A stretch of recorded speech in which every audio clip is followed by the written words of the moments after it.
बिस्मिल्लाहिर्रहमानिर्रहीम। आज मौसम बहुत खुशगवार और अच्छा था, इसीलिए हम सारे कज़नों ने घूमने फिरने का प्रोग्राम बनाया था। प्रोग्राम रात में ही डन कर दिया गया था, इसीलिए सुबह तकरीबन 9 बजे के करीब ही मैं उठ गया था, क्योंकि अभी मुझे अपनी माँ से इजाज़त भी लेनी थी, जो कि इंतहाई मुश्किल अमर था, क्योंकि मेरी अम्मी मुझे कहीं आने जाने नहीं देती थी। वो मेरा बहुत ख्याल रखती थी और मुझसे बहुत मोहब्बत करती थी। मैं अब अच्छा खासा जवान मर्द था, मगर मेरी माँ किसी छोटे बच्चे की तरह मुझे हिफाजत से रखती थी। कभी कभी मुझे ऐसा लगता था जैसे मैं लड़का नहीं बल्कि कोई खूबसूरत लड़की हूँ, जिसको अम्मा दुनिया वालों से छुपा छुपा कर रखती थी। कभी कभी मैं अम्मा के इस कदर प्यार से तंग हो जाता था, लेकिन कभी कभी मैं अपने आप को खुशकिस्मत इंसान तस्वुर करता था कि जिसके पास इतनी प्यार करने वाली माँ थी। मैं फ्रेश होकर कमरे से निकला। अम्मा किचन में नाश्ता बना रही थी। मुझे जागते देखकर फौरन से मेरे पास आई थी और मेरा माथा चूमकर मुझे दुआएं दी थी। मैं नाश्ता बनाने में अम्मा की मदद करने लगा। कुछ ही देर बाद हम दोनों माँ बेटा नाश्ता करने में मसरूफ थे। अम्मा हस्बे आदत निवाले बना बना कर मेरे मुंह में डालती जा रही थी। मैं चाह रहा था कि नाश्ते के दौरान ही अम्मा से बात कर लूं, मगर अम्मा मौका देती तो ही ना। अम्मा एक के बाद एक निवाला मेरे मुंह में डाल रही थी। साथ ही साथ अम्मा की रोजाना की नसीहतें भी जारी थी, जो अब मुझे किसी दो के पहाड़े की तरह रटी हुई थी। मगर फिर भी जब भी अम्मा नसीहतें देती, मैं हर बार की तरह चुपचाप सुनता रहता था। अम्मा मुझे नासमझ समझती थी और मैं अम्मा के सामने बेवकूफ़ बना रहता। मुझे भी अच्छा लगता था। इसी बहाने अम्मा मेरे साथ बातें तो कर लेती थी। किसी दिन अगर अम्मा को पता चल गया कि उसका बेटा समझदार है, सारी बातें समझता है, तो फिर अम्मा ने मुझे समझाना ही छोड़ देना था। खैर, नाश्ते के बाद अम्मा उठकर बर्तन समेटने लगी थी, जब मैंने अम्मा को हाथ से पकड़कर बिठा लिया और उसकी गोद में सर रखकर लेट गया। वो मुस्कुराकर मेरे बालों में उंगलियां चलाने लगी थी। तब मैंने अम्मा को मुखातिब करते हुए कहा कि अम्मा, आजकल मौसम कितना अच्छा है ना। तो अम्मा ने कहा, हाँ वाकई मौसम बहुत अच्छा है। अम्मा ने मेरी हाँ में हाँ मिलाई, तो मैंने अगली बात अम्मा के सामने रखी कि अम्मा, असद, करीम, अनवर, सुधीर, हाशिम सब लोग घूमने फिरने जा रहे हैं। मुझे भी कह रहे थे, मगर मैंने मना कर दिया कि तू नहीं जाने देगी। मैंने अपनी शक्ल को इंतहाई मासूम बनाते हुए कहा था, जिस पर अम्मा को खातिर खा असर भी हुआ था। अम्मा ने कहा, तुझे तो पता है ना मेरा, फिर क्यों ऐसी बातें करके मेरा दिल जलाता है। तुझे पता है मैं तेरे बगैर नहीं रह सकती। तू जरा सा मेरी आंखों से ओझल हो जाता है तो मेरे दिल में तरह तरह के वसवसे आते हैं। दिल होलने लगता है तुझे सामने ना पाकर। फिर क्यों हमेशा ऐसे जिद करता रहता है। कहते साथ ही अम्मा की आंखें भर आ गई थी। अम्मा को संजीदा होते देखकर मैं एकदम उठ बैठा था। मैंने अम्मा से कहा, मैंने कब जिद की, मैं तो बस सिर्फ तुझे बता रहा था। मैं कहाँ तुझे छोड़कर जा रहा हूं। तो अम्मा ने कहा, मुझे पता है तेरा भी दिल करता है जाने का। चल ऐसा कर चला जा, मगर वादा करके जा कि तू असर के वक्त हर हाल में वापस आ जाएगा। और अब ना मैं जल्द अज जल्द तेरी दुल्हन को ढूंढ के तुझे ब्याह दूंगी। मुझसे अब अकेले नहीं रह जाता। और तू भी मेरे हाथों से निकला जा रहा है। तेरी बीवी आएगी तो खुद ही तुझे लगाम डालेगी। फिर मैं देखूंगी कि तू कैसे जाता है घर से बाहर। बस दुआ कर कि अल्लाह मुझे उससे मिला दे। पता नहीं कहाँ होगी दुल्हन। दुल्हन का जिक्र आते ही अम्मा फिर से अफसुर्दा हो गई थी और अम्मा को यूं अफसुर्दा देखकर मेरा मुंह हलक तक कड़वा हो रहा था। इंतजार तो मुझे भी बहुत था, तलाश तो मुझे भी थी मेरी दुल्हन की, मगर मेरे मकासद कुछ और ही थे। मैं सबसे पहले तो अच्छी तरह से दुल्हन का दिमाग ठिकाने लगाना चाहता था। उसके बाद ही मैंने फैसला करना था कि मुझे उसको दुल्हन बनाना भी है या नहीं। खैर, फिल वक्त मैंने झटपट अम्मा से वादा कर लिया। जुलाई का महीना था, दिन अच्छे खासे तवील थे। हम घूम फिर कर आसानी से असर के वक्त वापस आ सकते थे। मैं कपड़े पहले ही बदल कर बैठा था, क्योंकि मुझे यकीन था कि मैं अम्मा को मना लूंगा। मैंने डन टेक्स्ट लिखकर कजन्स के नंबर पर भेजा और फिर उनके आने का इंतजार करने लगा। वैसे तो मेरे पास अपना मोटर बाइक था, मगर हमने गाड़ी पर जाना था। रेंट पर 2 कारें बुक करवाई हुई थी मेरे कजनों ने। मुझे मेरे घर से ही पिक करना था। 15 मिनट बाद ही गाड़ी का हॉर्न सुनाई दिया। उसके साथ ही मेरे मोबाइल पर कॉल आने लगी। मैंने अम्मा को अलविदा कहा और फिर कजनों से अलैग सलैग के बाद गाड़ी में जा बैठा। मेरे बैठते ही गाड़ी गली से निकलती चली गई। हम मरी घूमने जा रहे थे। हमारी पहली मंजिल माल रोड थी। उसके बाद हम और भी बहुत सी जगहों पर गए थे, मगर मेरे जहन में मुसलसल मेरी नामालूम दुल्हन छाई रही थी। जाने ऐसा क्यों हो रहा था। मैं पूरे ही वक्त तकरीबन गुमसुम रहा था। फिर बड़ी मुश्किल से अपना जहन इधर उधर किया। हमने बहुत सारा एंजॉय किया था। आज काफ़ी अरसे बाद में यूं सब के साथ बाहर आया था। सब कुछ बहुत अच्छा लग रहा था। एक खूबसूरत और मसरूफ दिन गुजारने के बाद हम लोग वापस आ गए थे। ठीक असर के वक्त मैं अपनी गली में था। मैं थोड़ा पीछे ही उतर गया था ताकि घर दूध वगैरह लेकर जा सकूं। अब मैं हस्बे आदत गुनगुनाता हुआ अपने घर की तरफ आ रहा था, जब गली के कोने पे मैं एकदम रुक गया। मैं यकटुक सा अपने सामने देख रहा था, जहां वो खुद को बड़ी सी चादर में लपेटे खड़ी थी। मैं इर्द गिर्द से बेनियाज यकटुक उसको देखता चला गया था। उसके हिलाने से मैं चौंक कर होश की दुनिया में वापस आया और फिर खजल होकर इधर उधर देखने लगा। मुझे अपनी बेसाख्ता हरकत पर बहुत गुस्सा आया था। मेरे सामने 20-22 साल लड़की खड़ी थी जो वला की हसीन थी, मगर उसका नसीब उसके चेहरे की तरह रोशन नहीं था। शायद यही वजह थी जो वो इस हाल में थी। वो एक मांगने वाली फकीरनी थी और बार बार एक तरफ इशारा कर रही थी।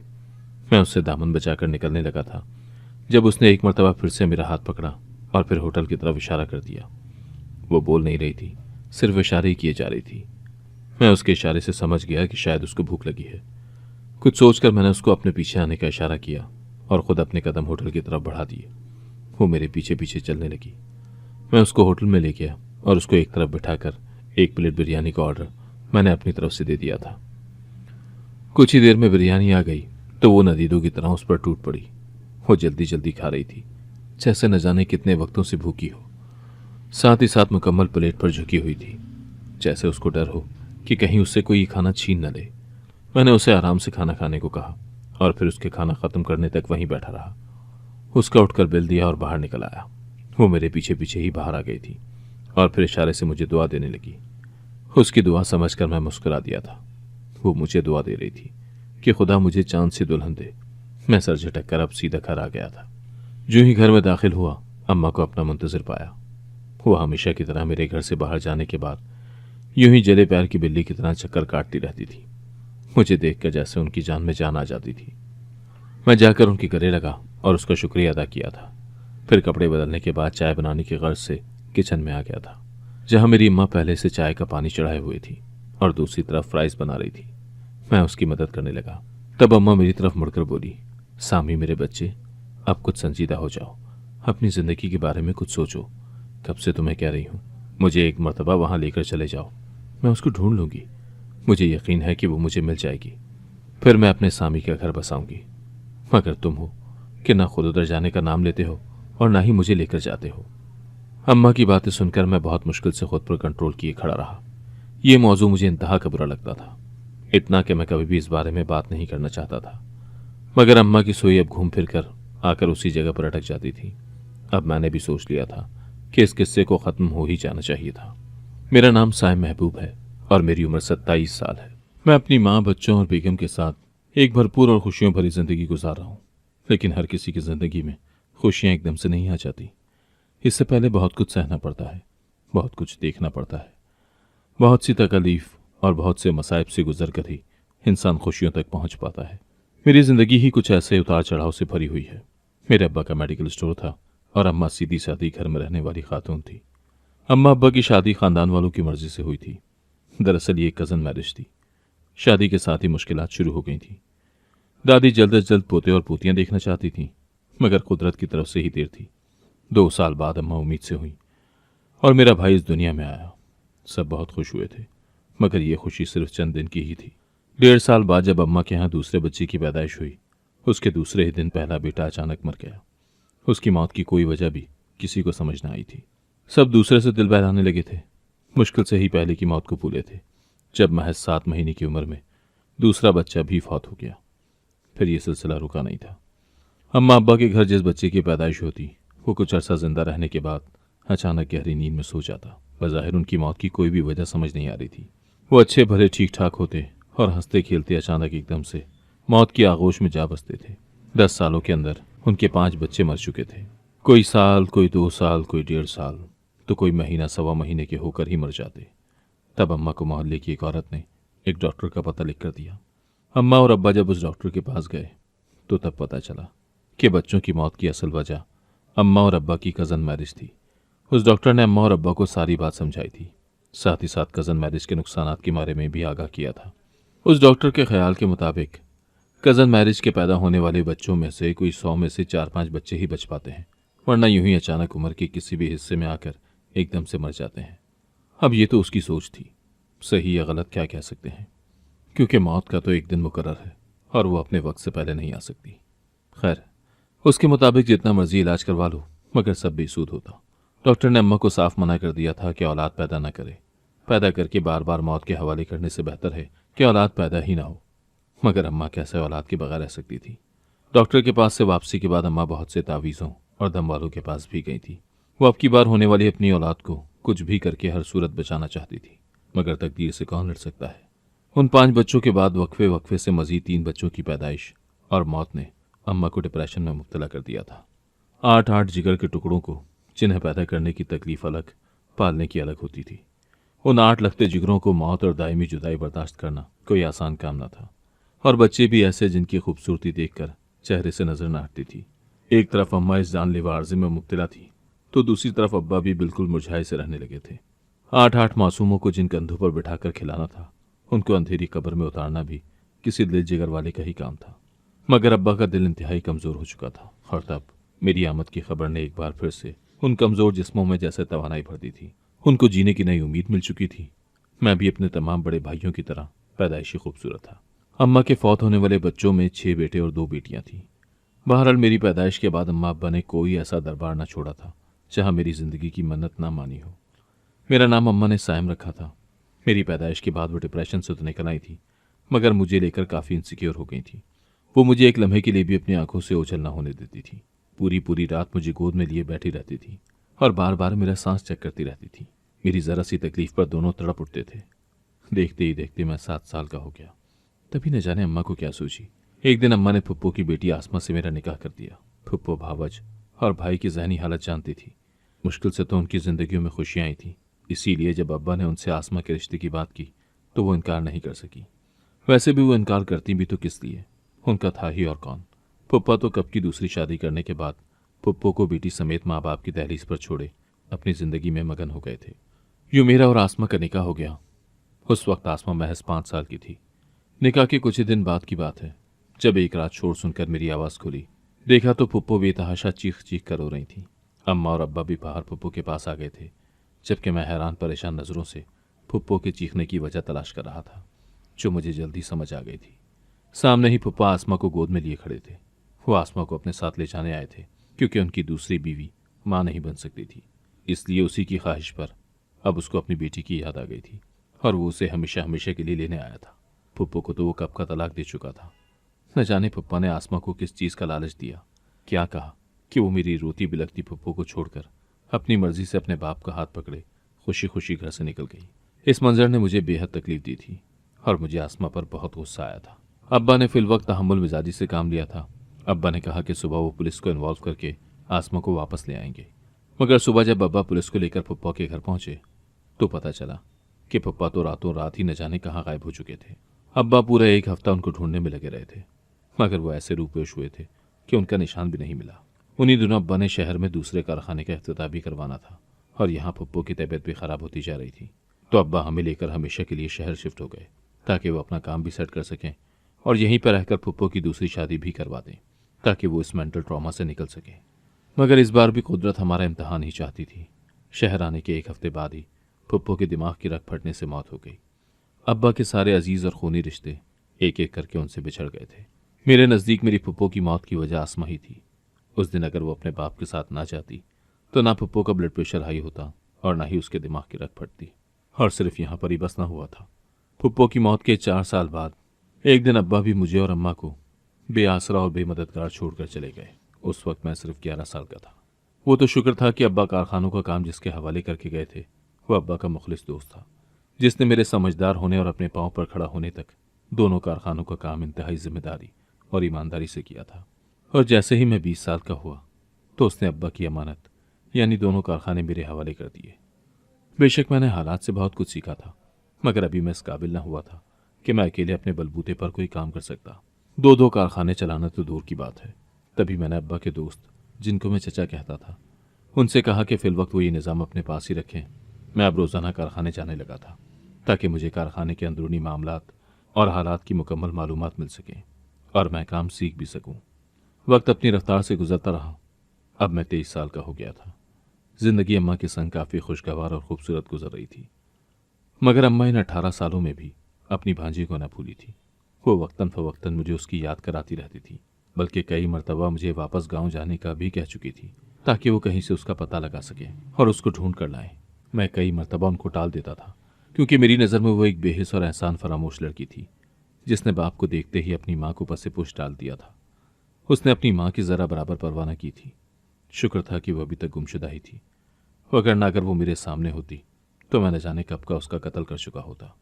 पहले तो अम्मा टल जाती थी, मगर अब तो वो बाकायदा हाथ धोकर मेरे पीछे पड़ गई थी कि उसकी बहू को ढूंढ कर लाऊं, नहीं तो उसे गांव ले जाऊं, ताकि वो खुद ही अपनी बहू को ढूंढ ले। मगर मेरा इनमें से कोई एक काम करने का भी इरादा न था। लेकिन अम्मा के बार बार इसरार और जिद से मैं बेहद तंग हो गया था। तभी मैंने उसको ढूंढने का सोच लिया था, क्योंकि एक बात का तो मुझे इल्म था कि वो मुझसे शादी पर हरगिज़ रज़ामंद नहीं होगी। जो लड़की अपनी माँ की न हो सकी, वो मेरी क्या होगी। ये बात सोचकर मैं काफ़ी मुतमईन था। खैर, मैंने अगले महीने गांव जाने का सोचा था और अम्मा को भी आगाह कर दिया था कि वो मेरे साथ ही जाएगी। दिन गुजरने लगे थे और उसके अगले रोज़ भी मुझे गली के नुक्कड़ पर वही फ़कीरनी मिली थी। आज फिर उसने मुझसे खाना खिलाने का कहा था।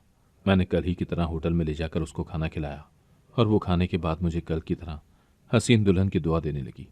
मैं मुस्कुरा कर घर आ गया। अगले दिन फिर ऐसा ही हुआ था। अब वो पक्का मेरे इंतज़ार में आकर हर रोज़ वहीं बैठी रहती थी कि कब मैं आऊँ और उसको खाना खिलाऊँ, और फिर ये सिलसिला चल निकला था। मैं अब हर रोज़ उसके कहे बगैर उसको खाना खिला देता और वो बदले में इशारे से मुझे दुआ दे देती, क्योंकि वो बोल नहीं सकती थी, वो गूंगी थी। अब वो अक्सर मुझे टिकटिकी बांधे देखती रहती थी, जबकि मैं उसकी किस्मत पर अफसोस करता रहता था। न जाने परियों का हुस्न रखने वाली ये लड़की कौन थी और क्यों सड़कों पर रुल रही थी। न जाने इसके घर वाले कहाँ थे। वो सरता पैर खूबसूरत थी, बस उसमें सिर्फ एक ही कमी थी और वो उसका बोल ना पाना था। उसका दिल करता था कि वो खाने के दौरान मुझसे बातें करती रहे, मगर मैं उसके अजीब व गरीब इशारे ना समझ पाता था, इसीलिए मायूसी शक्ल बना लेती थी। मैं अपने कमरे में खड़ा अपनी पैकिंग कर रहा था। परसों मैंने और अम्मा ने पूरे हफ्ते के लिए गांव जाना था। पैकिंग के बाद मैं बाहर आया तो अम्मा ने कहा कि वो साथ वाले घर में किसी के निकाह की तकरीब में जा रही है, घंटे 1.5 घंटे तक वापस आ जाएगी। वो तो मुझे भी अपने साथ ही लेकर जाना चाहती थी, मगर मैंने बहुत मुश्किल से अपनी जान छुड़ाई थी। अम्मा के जाने के बाद मैं भी चहलकदमी के बहाने बाहर निकल आया था और यूं ही टहलते टहलते गली के कोने तक आ गया था, जहां मेरी नज़र उसी गूंगी फकीरनी पर पड़ी थी, जिसकी आंखों में आंसू चमक रहे थे। वो शिकवा कुना नज़रों से मेरी तरफ देखने लगी थी और तभी मेरी निगाह घड़ी पर गई थी और मैं अपने सर पर हाथ मार कर रह गया था। आज मैं कारखाने नहीं गया था, तभी उस फकीरनी की मुझे याद ही नहीं आ रही थी कि उसको खाना भी खिलाना था। अब तो मगरिब भी गुजर चुकी थी। इर्द गिर्द अंधेरा छा रहा था, जिसे देखते मेरे जज्बात किसी और ही रो पर बहने लगे थे। मैं गहराई से उसकी तरफ देखता हुआ उसकी तरफ जाने लगा और उसके पास पहुंचकर 2-4 कदम के फासले पर रुक गया। अचानक से मेरे जहन में झक्कड़ चलने लगे थे और मेरा जहन जैसे मफलूज होकर रह गया था। मेरी नीयत उस वकीलनी पर बुरी तरह से खराब हो गई थी। हालांकि आज से पहले कभी भी ऐसा कोई वाकया पेश नहीं आया था, मगर उस वक्त मुझ पर अपना बस नहीं चल रहा था। तभी मैंने उस वकीलनी को मुखातिब करके कहा कि वो आज मेरे साथ मेरे घर आए और वहीं पर रोटी भी खा ले और मुझसे पैसे भी ले ले, क्योंकि मैं गांव जा रहा हूं तो वापसी तक वो खुद होटल से रोटी लेकर खाती रहे। मैंने उसे पैसों का लालच दिया और उसे लिए अपने घर की तरफ बढ़ने लगा। मेरा ज़मीर कहीं अंदर से चीख चीख कर मुझे मेरे माँ बाप की तरबियत याद करा रहा था, मगर उस वक्त दिमाग मेरे कंट्रोल में नहीं था। शैतान बुरी तरह मुझ पर हावी हो गया था। मैं उसे घर लाया और शैतान बन गया। वो रोते हुए मुझे बद्दुआ देते मेरे घर से भाग गई थी। उसके जाने के बाद मैं सो गया था, मगर जब अगली सुबह में जागा तो खुद से नजरें मिलाने के काबिल न रहा था। ये मुझसे क्या हो गया था, क्या कर दिया था मैंने। मुझे खुद से ही घिन आने लगी थी।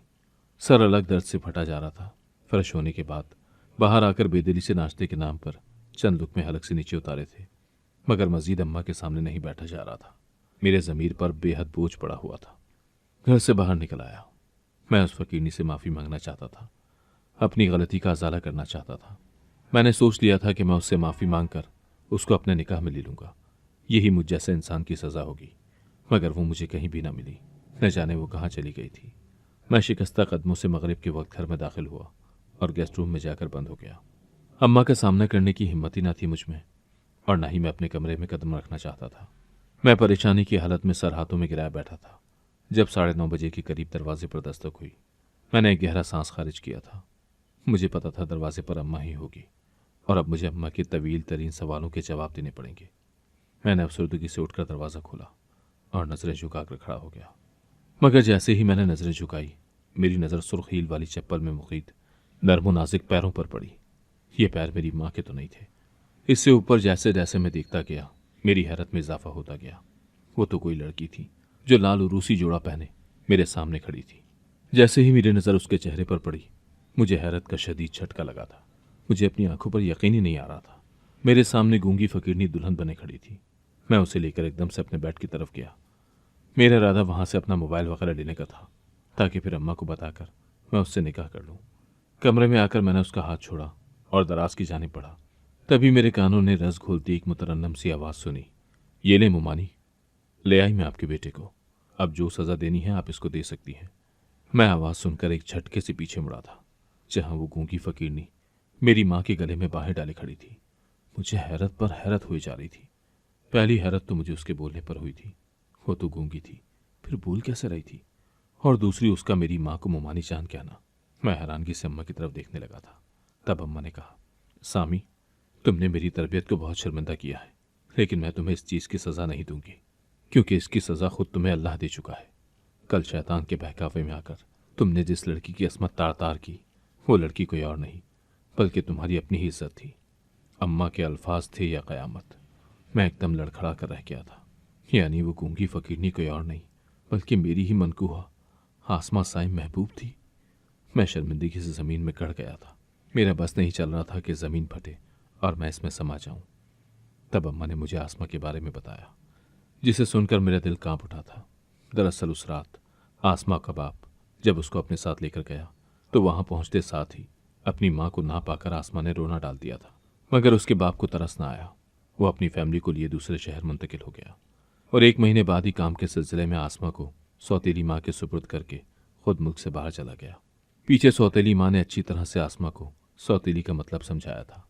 दिन रात मारपीट, तशद्दुद, घर का काम, जिस्मानी तशद्दुद के साथ ज़हनी तशद्दुद भी किया जाता।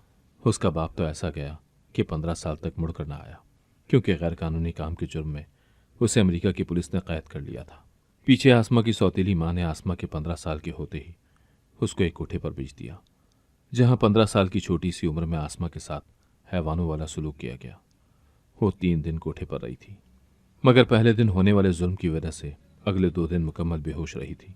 तब वहां की ही एक नेकदिल औरत ने उसे किसी न किसी तरह वहां से निकालकर एक दारुल-अमान में पहुंचा दिया। मगर उसके साथ हुए गए जुल्म ने उसकी आवाज़ छीन ली थी। तभी वो एक फकीरनी बन गई थी। कल जब मैंने उसे घर लाकर उसके साथ जुल्म किया तो उससे उसकी आवाज़ वापस आ गई। जब वो घर से निकल रही थी तो अम्मा ने उसे देख लिया।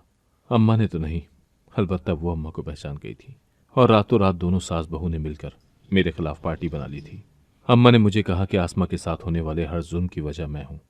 अगर मैं अम्मा की बात मानकर पहले ही उसे ढूंढ लेता तो उसके साथ ये सब ना हुआ होता। मैं फौरन से आसमा के पैरों में गिर गया था। उसने आला ज़र्फ़ी का मुजाहरा करते हुए मुझे माफ़ कर दिया था। अम्मा ने 1 हफ्ते बाद ही धूमधाम से हमारा वलीमा किया था। अब मेरे 2 बच्चे हैं। आसमा अच्छी और मिलनसार लड़की है। मेरे जहन में उसके खिलाफ जो फतूर थे वो सब के सब गलत थे। काश कि उस वक्त मैं उसके बारे में गलत ना सोचता और उसको ढूंढ कर ले आता तो आज यूं शर्मिंदा ना होता। भले ही उसने मुझे माफ़ कर दिया था, मगर मेरे दिल में फांस अटक कर रह गई थी। मेरी वजह से इस बेचारी को क्या कुछ नहीं झेलना पड़ा।